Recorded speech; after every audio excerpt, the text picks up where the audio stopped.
The PlayStation Portal loading screen freeze is a common issue that typically occurs during initial setup, firmware updates, or when attempting to connect to your PS5. This problem arises from failures in establishing a stable connection with the paired PS5 console or during system initialization.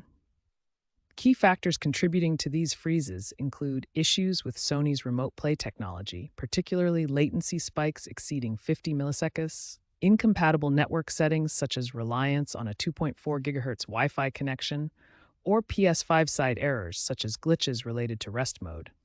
It is essential to ensure that the Portal's firmware is compatible with the PS5 system software, requiring PS5 version 8.0 or later for optimal performance.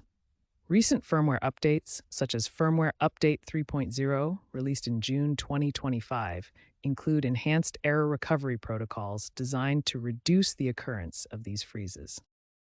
Several restart and recovery methods can resolve loading screen freezes. Begin with a soft restart by holding the power button for 10 seconds to power off the portal, then restart it.